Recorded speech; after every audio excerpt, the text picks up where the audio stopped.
And good morning. Welcome to the Out and About show. Focus on Stafford County today. Steve Webster, your host. Welcome to the program. We talk about all the great things happening to our south in Stafford County. Joining us on the program again, the Economic Development Director for Stafford County, Carolyn Dunn. Also Program Director Ashlee Bevan in on the show today. Good morning.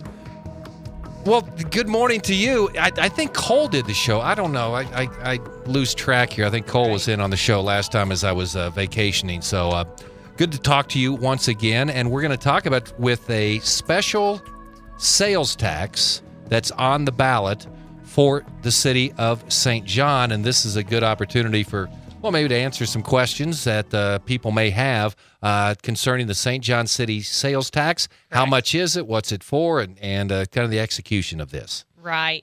Well, St. John, many don't know right now, doesn't have a city sales tax. It's one of the few, as I looked through the list of sales taxes that apply around the state, we're one of the few kind of developed cities in the state that doesn't have some sort of local city sales tax. Of course, we have a county sales tax and then the statewide sales tax. So when people purchase something in St. John, they currently are paying 7.5%. That's state sales tax of 6.5% and the county sales tax of 1%, total of 7.5%. Compare that to other places around. City of Pratt, 9%. Of course, they've got a local city sales tax. City of Great Bend ranges from 8.25% to 10.25%. City of Hutchinson ranges from 9.1% to 11.1%. Neighboring City of Stafford is the one that's probably closest to our level at 8.5%. They have a 1% city sales tax. So again, we're one of the few that doesn't. And when I look to the things that we may need to do to help get another grocery store, that's the big thing, of course, going on in St. John right now. How do you have the resources to do that? Well, in most places, there's the city sales tax that kind of provides funds that could help with that. So if the citizens choose to adopt this, would be most likely the use of those taxes in the immediate term, but it could be other things as well. It's written such that other economic development, including infrastructure, could be an eligible use of it. I guess an example of that to me is the city owns land right now that's always been referred to as the industrial park. It's on the north edge of town, but to actually recruit businesses to it is pretty difficult because it's not developed at all. It's land, but it doesn't have streets. It doesn't have sewer, water, the utility infrastructure. And to really make that practical for a business to say, yes, we're going to commit to building here, kind of have to have the basis there. And our city sales tax could provide for that type of work too. What are some of the questions that economic development and other leaders in St. John, what are some of the questions that they've had concerning this 1% sales tax? Well, I suppose some of the questions I hear are, without the grocery store here, would that even generate much at all? And we can look at historical sales data. I do have some information on what county taxes collected and so forth. An estimate is a little over $100,000 is what it would probably collect if a grocery store is in place. So looking at when we did have a grocery store in place, that business alone with a 1% would generate $30,000. So really the majority of it is other businesses that are already, are there, whether it be electric contractors or, other retail stuff. And there's some businesses that may not have super visible storefront presences, right, but they are still doing business there and are part of collecting sales tax. So we think that it would probably generate over $100,000 a year. Carolyn Dunn joining us, Stafford County Economic Development here on Focus on Stafford County today. 1% sales tax, will this be ongoing? Is there any sunset with it, or is it just ongoing for right now? It's 10 years that it has a specific time period that it would be into effect. So if the taxpayers wanted it to continue beyond that, it would be another ballot initiative. The funds that are raised from this, you mentioned whether it's $100,000 when you get a grocery store back in the community and things like that. Where will that money go, and will that be the city council that oversees the spending of that money? Then it is. It's the city council. I think maybe some examples of how other towns have done it might be the easiest way to illustrate how this could work. Okay. So, City of Onega, for example, town about the same size that we are, maybe even a little smaller, but north of Wamego. It lost its grocery store, in that case in a fire, and the owner of the existing grocery store said, I'm done. I don't want to rebuild. So it was kind of starting from scratch, similar to what we're doing here, although we do have an older building. But the point being that the costs in getting a grocery store started, no matter who I've talked to, people that already have grocery stores around the state, they'll all say that one of the problems in financing a grocery store is that the costs to establish it exceed what its market value is ongoing. So getting bank financing is really challenging because it doesn't capitalize well. The value of your grocery store is less than what it costs to get it going. So the way that the City of Onega got involved in that one to try to ensure that a grocery store could in fact get established is that they shared some of the cost of getting it started. In that case, it was about $1.5 million project. They were starting with a new building. So it was over $1 million project. The City of Onega basically provided a $350,000 subsidy. They paid it using their city sales tax that was generated from that business over a 5-year period. But the business, in exchange for that, signed a contract that says, we'll guarantee we'll be here for 20 years or else we'll pay the loan back. So there was some, commitment from the business in exchange for that assistance they provided, or the city provided. And I think in the end, the calculation from the city was that by having a grocery store there and the anchor that it becomes to a lot of other business in the community, it was worth that kind of investment from the city to get that going. So that's one example. They basically used, I think it was $75,000 a year over the course of 5 years, if I've got the right math on that. But the source of the funds were the city sales tax. So that's maybe one good example. I think in this case, the city's looking more at how they can make the kind of necessary improvements to the building that is there to get something going. I mean, to start from scratch with a completely new building is going to be a long process, and we want a grocery store in the short term. There is a building there, and by the way, Dillon's has relinquished its lease, so we have something to work with, but it's probably going to take a little bit of investment to get it up and going again. So our investment in this case may be more modest, but I think the similar type of thing as to what the City of Onega did might be a very logical way to use this city sales tax. This has been kind of a patient process because certainly you want a grocery store in your community. It's very, very big, but you just don't want to jump in at the first person that comes down and has some canned goods in the back of their vehicle and say they want to open a store. Right. You want to get the right fit. Someone's going to be there for a while. Right. I think it is definitely the kind of business that warrants having someone with true experience in that industry. It's not get-rich-quick kind of business. So you want someone that knows what they're doing and isn't going to make expensive mistakes. Is this on the August 2nd? Is this next week? Yes. The option of adopting a 1% sales tax for the city of St. John is on the August ballot. We're in discussions with 2 or 3 people that might come here and, again, our existing grocery store operators. Here's the thing. They want to kind of see that the town wants them.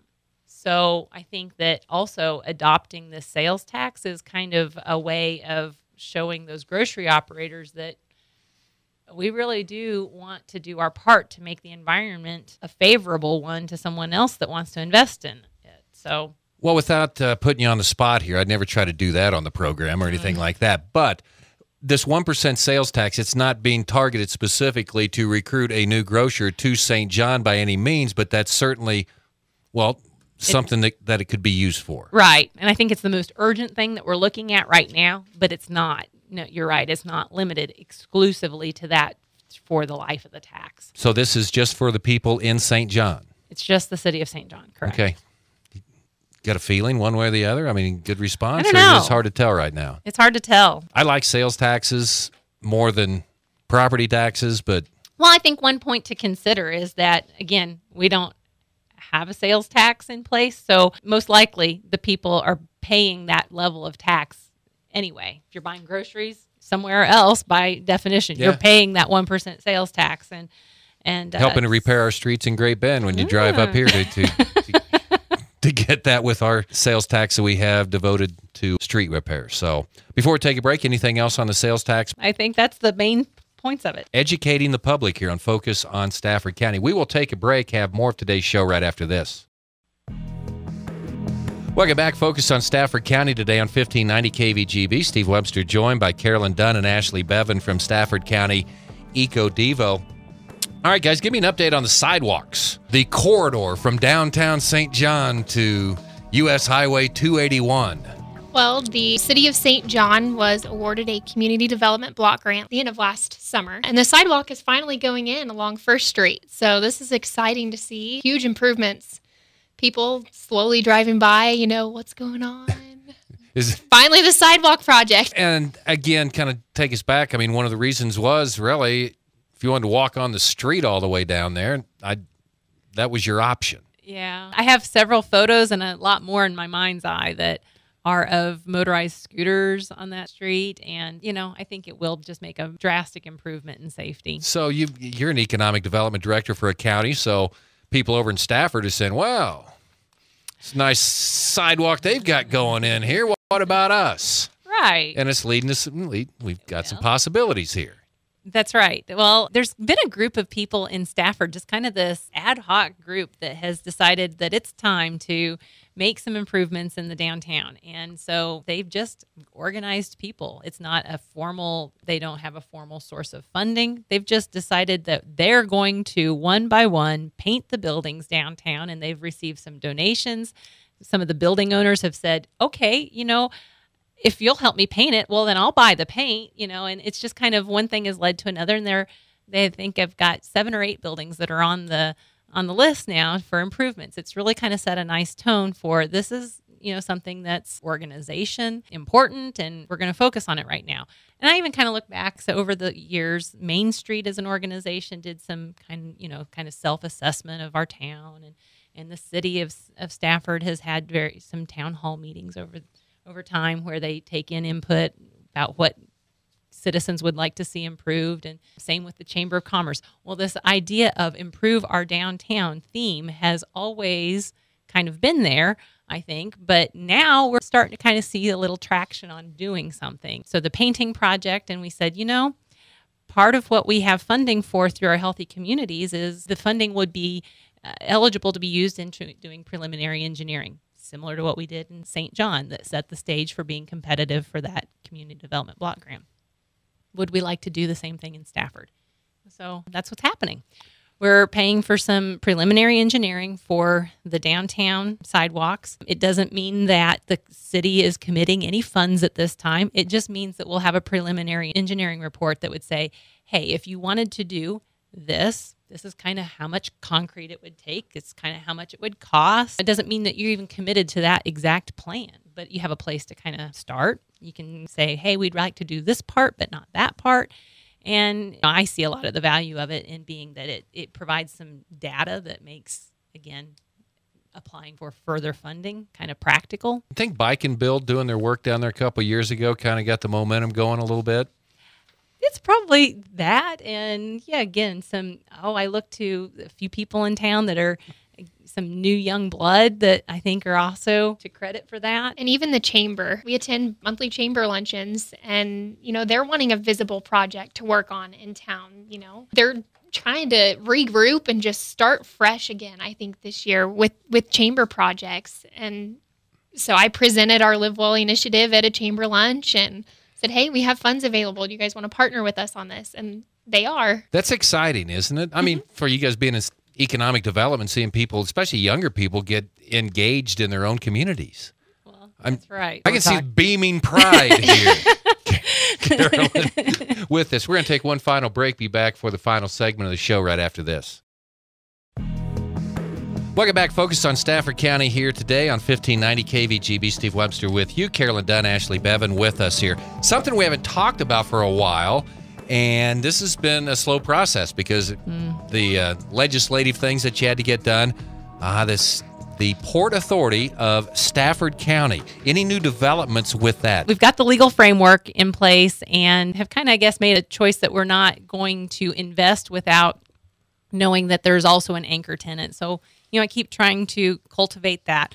One of the things that is going on statewide right now is that the Kansas Freight Advisory Committee is looking at what their long-term plan is. It's a requirement that the state of Kansas has a long-term plan in place to continue to receive federal funding.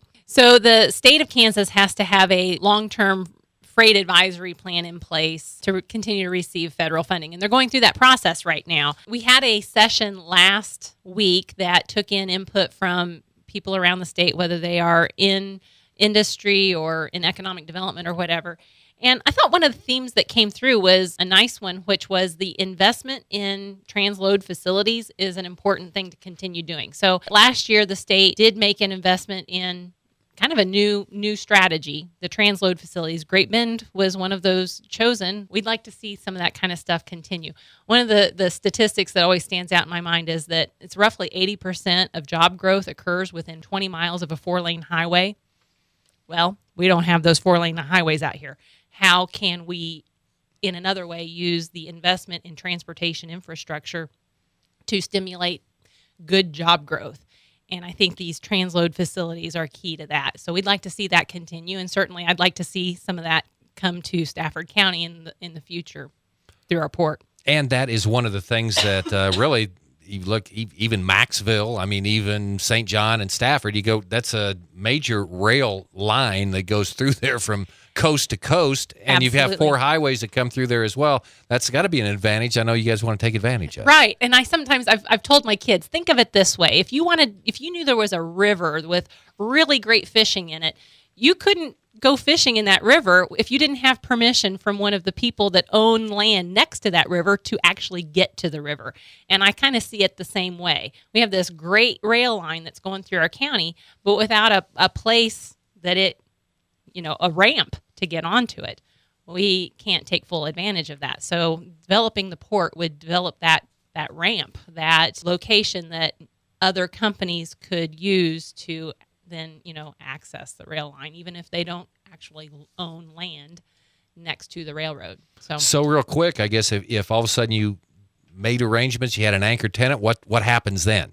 I mean, if someone says, okay, we're interested, what would happen then? What's the next thing that would take place? The Port Authority would need to actually buy the land, which they're not likely to do if we don't know that we've got a tenant that's going to be paying fees over time as a part of, offsetting that purchase. But we would need to buy land, pay for the infrastructure, most likely a loop track. We would be applying for grants to offset some of the cost of that, but we know that it wouldn't be fully offset with grants. So again, having that anchor tenant that would pay some type of access fees over time would hopefully offset the remainder of that cost, and that we could have this public investment that is a good leveraging tool for not only that first business, but other businesses to follow for that kind of growth, and without very much, if any, requirement of our taxpayers to, for example, retire a bond. Right. Well, it's like we said, when you started this project, about 3 years ago? Was it something right there? Yeah, but, I think 3 or 4. But you had to get to this point before you can take the next step. So that's a positive thing that it is in place. Okay.